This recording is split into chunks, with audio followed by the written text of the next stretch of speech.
hope you're okay. I am Sabrina Dennis and this is my YouTube channel, Doing Life with Me, as I share more about how I am revamping, restarting, just doing everything again basically. So I was thinking the other day, I know I did a video about why I chose to revamp, but I thought, how have I maintained this new thinking? You know, it's easy to say that I've revamped and I'm going to start again my YouTube and my social media and all that stuff, but actually, how have I done that? What has been the catalyst, and what am I doing in my mind to make sure that I don't fall off like I did last time? Those were the questions that kind of came to me after I posted the why revamp video, and I'm sure after I've posted the second part and subsequent videos, there'll be even more questions that you who watch these videos will have, and actually that I'll have for myself. So here goes nothing. I was thinking about it and it was kind of like, I have come to a point in life where, you know, I'm not that old, I'm only 36. I've achieved quite a lot though, I would say, for most women my age. I mean, I've been married for 14 years. I have 4 daughters, the eldest being 16 nearly, the youngest being 6. And I have gone to uni, I have set up businesses, I've watched businesses fail, I've written a book, I've started to write another book, I've suffered miscarriage and loss, I've experienced a lot of things in my short 36 years, I would say. I don't think it's a long time, really. I don't feel very old. I feel quite young, probably not as young as I am, but I feel a lot younger. And actually I think that I am at a point where it's okay. I've come to the conclusion that it's okay to be me as I am. It's not, there's nothing I can do. I can't change how I look. I can if I want to spend loads of money and do things, but in the sense of how I was created, I can't change this. This is me, this is Sabrina. And actually I've come to the realization that I like it, I like her, I like me. I like the way I am. I like the fact that I can be quite close sometimes and private. And I like the fact that I can be quite playful and open. I like the fact that I have 4 kids, and I did that at quite a young age. Like, I'd had all my children by the age of 30, which was an ambition of mine, which actually is quite crazy in life today. Like, people are starting their families at 30, and I've sort of said no more at the age of 30. So I don't know, I think I've come to that conclusion that I have to be okay, I have to be comfortable with the skin that I'm in, and not feel, I don't know, not compare myself to other people, not think that, you know, I need to be like them, I need to be dropping all the weight, going to the gym 5 times a week, I need to be doing all these things that sometimes life dictates and says we have to do, and sometimes the pressures that we put on ourselves are the things that we can see. I read something the other day and listened to something the other day that struck a chord with me, and it said this, it said, you see what you are shown, but that doesn't necessarily mean what you've seen is the real thing. And that's what I identified with social media, and I identified with so many things in the world, that we've created such an amazing veneer, such an amazing, I don't know, mask or template for how things should look, but then we see that's what we're shown, and sometimes that's what we believe. And I think I fell victim to that. I think I became a person that saw everything that was happening online, saw people apparently living amazing lives, going on holidays all the time, doing, you know, amazing numbers in business, and thinking, gosh, well, why haven't we done that yet? We've been out here for 15 years doing company work, doing business, and we're only just being able to go on holiday. We're only just being able to travel and do some of the amazing things that we've experienced in the last few years. But it seems like if you was to look online and social media, it's like that's happening now, like straight away. You log on and everyone's doing all this amazing stuff. In a COVID world or not, it just seemed that way. And you know, I just felt like I needed to take a step back from it all. Not everything that glitters is gold, as my mum says and my father-in-law says. Not everything that glitters is gold, and not everything that we look at is true. We see what we're shown, but it doesn't necessarily mean it's real. So I kind of play that and keep that in my mind now. Like, I keep those thoughts that whatever you see in Sabrina, it might not be real. You know, what someone's saying might not be the full story. And actually just focus on what it is I need to do. What is it that I need to be doing right now? Well, I need to be taking care of my children and my husband and my home.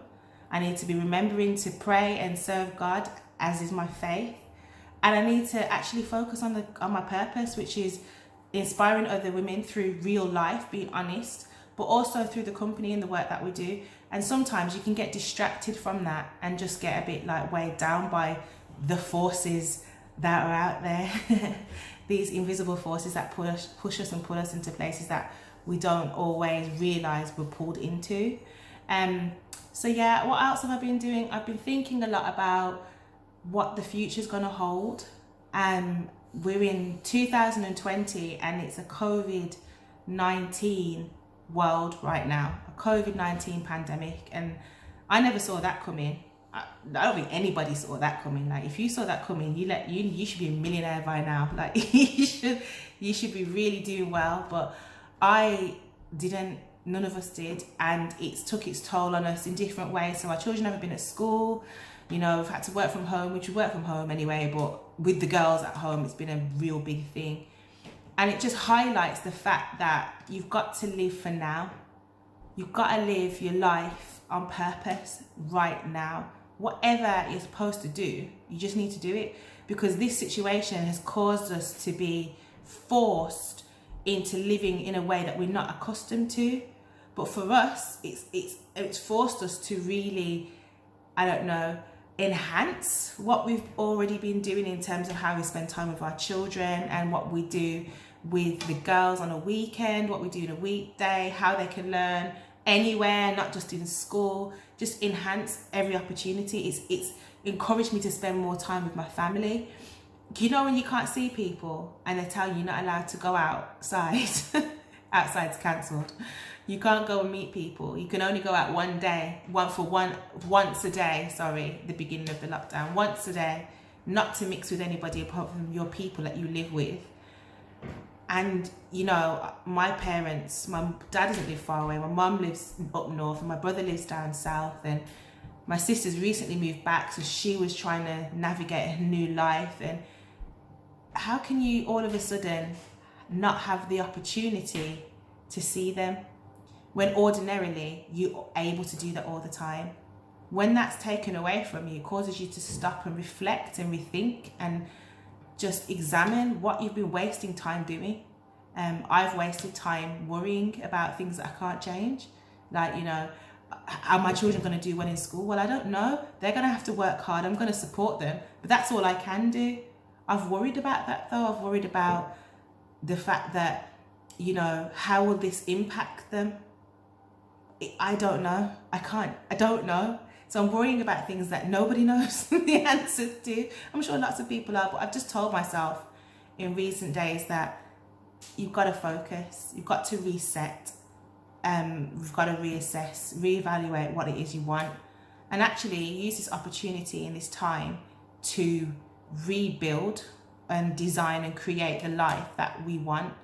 I want a life of a little bit more time with my children, a lot more time with my husband, and freedom to move, which has been difficult in this COVID, but the freedom to be able to do things, the freedom to be able to go and buy a bottle of wine and not worry about the cost. Those are the things I've been thinking about now, which are things that I can do something about. I can change how often I spend at my laptop and how long I stay there.